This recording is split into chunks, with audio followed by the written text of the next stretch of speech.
Topindoku adalah partner solusi segala kebutuhan perjalanan usaha mitra dalam membuka segudang peluang baru. Jadi ini menarik sekali ya Pak ya, dari agen konvensional ya, bermula dari 500.000 modalnya pada tahun 2009 dan sekarang 2024 mau IPO, pendanaan 109 miliar rupiah. Luar biasa. Pak Seko, sekarang pertanyaannya, selain pendanaan, mengapa IPO? Nah, ini pertanyaan yang sangat menarik dan memang saya sangat ingin menjelaskan.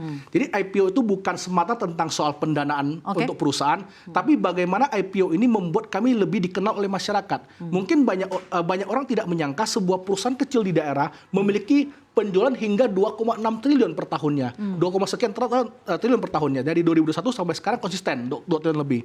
Nah, dengan penjualan seperti itu, tapi orang nggak tahu gitu kan. Dengan kami listing, banyak media datang untuk mempublikasi kami, termasuk CNBC, memberikan kesempatan seorang pengusaha pemula yang kecil dari daerah untuk tampil di kancah nasional.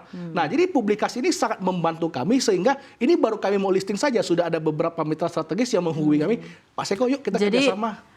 Ya, literally going public gitu. Benar. Ya. Dan satu hal lagi, bukan cuma semata soal itu. Dalam proses IPO, kami belajar bagaimana good corporate governance kan. Yang awalnya kami sempat hampir gagal, banyak tantangan yang kami hadapi.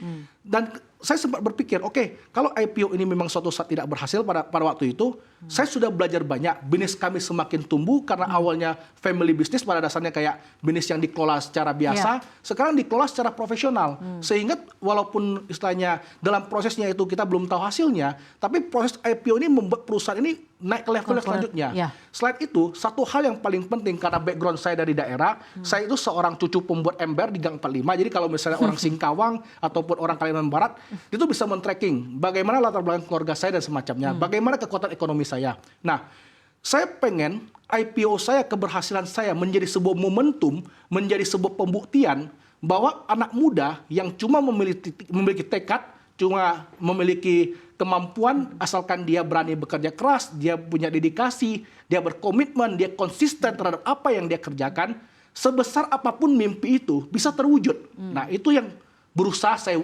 tampilkan kepada publik. Ya, jadi memang ada storytelling yang gitu disampaikan, dan ini menjadi kisah yang luar biasa ya untuk sebuah bisnis yang bermula dari tahun 2009 sampai sekarang. Dan lagi-lagi ini mungkin bukan akhir ya IPO, ini awal. Benar, IPO ini dan awal. ini akan menjadi awal dari Topindo atau Tosca ini untuk semakin melebarkan lagi sayapnya gitu ya.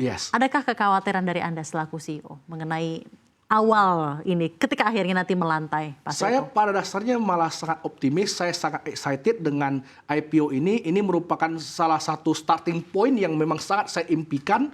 Saya meyakini dengan IPO ini bisnis saya akan menjadi semakin besar. Bahkan secara pribadi selaku pemegang saham ultimate shareholder, saya tidak ada niatan bahkan untuk melepaskan saham saya. Karena saya meyakini ini ibarat bayi yang saya bangun dari kecil. Saya melihat dia tumbuh besar, saya melihat dia semakin dewasa pada dasarnya, itu membuat saya semakin bangga. Sehingga apapun hasilnya nantinya, saya akan berjuang mati-matian membuat perusahaan ini semakin besar lagi ke depannya. What's next untuk Topindo atau Tosca? Kita mungkin ada sedikit ini, saya sedang melihat video profil dari Tosca sendiri. 2009 awal rintis dan berdiri dengan nama Top Pulsa. 2018 launching aplikasi Topindoku, namanya PT Topindo Solusi Komunika. 2022 tuh masih kurang dari 2 tahun lalu, sayap dalam ranah FMCG, terbentuk PT Topindo Niaga Nusantara. Tahun lalu membangun ekspansi bisnis properti, naungan PT Topindo Icon Property. FMCG ada properti ya. What's next setelah IPO ini selain Topindo? Kita melihat, terutama kita berbicara FMCG terlebih dahulu, karena banyak mitra kami beruntuknya warung, minimarket, restoran, itu menjadi mitra-mitra kami. Nah, mitra-mitra ini, terutama untuk yang warung-warung ibu-ibu buka warung ini, mereka itu kesulitan dari akses permodalan, sehingga mereka akhirnya tidak bisa mendapatkan barang dagangan dengan harga yang murah. Mereka juga tidak menjadi prioritas dalam penjualan untuk produk FMCG. Sedangkan mereka itu harus bersaing dengan minimarket modern yang semakin merajalela, bahkan sampai di pelosok-pelosok daerah. Nah, kalau mereka dibiarkan seperti itu saja, maka bisnis mereka akan semakin mati. Padahal kalau kita ngomong warung-warung ini justru merupakan orang-orang yang menggerakkan roda perekonomian secara langsung. Contoh, ibu-ibu mendapatkan keuntungan dari bisnis warung mereka, untung itu dibelanjakan di pasar. Artinya dia menggerakkan roda perekonomian secara langsung.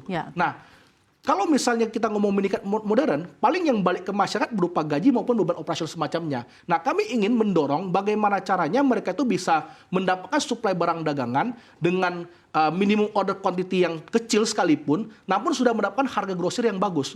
Itulah dasar kenapa saya membangun bisnis FMCG. Nah, cuma tantangannya adalah FMCG itu tidak seperti bisnis digital yang bisa langsung go nasional. Infrastruktur yang cukup besar yang harus dikeluarkan. Itulah dasar kami juga harus membangun TIP juga. Jadi kami akan membangun warehouse maupun supermarket maupun hub distribusi untuk menjangkau warung-warung ini. Jadi itu akan kami kerjakan secara bertahap. Jadi saat ini kami sudah ada di Pontianak. Setelah IPO kami akan bangun supermarket sekaligus warehouse di Singkawang. Setelah itu setiap ibu kota kabupaten provinsi, kami akan masukkan warehouse ataupun supermarket kami untuk mensuplai ke sana. Jadi secara bertahap dalam 2 tahun ke depan, kami pengen setiap ibu kota provinsi itu ada warehouse kami untuk membantu FMCG. Maka kami akan fokus ke Kalimantan terlebih dahulu untuk produk tersebut.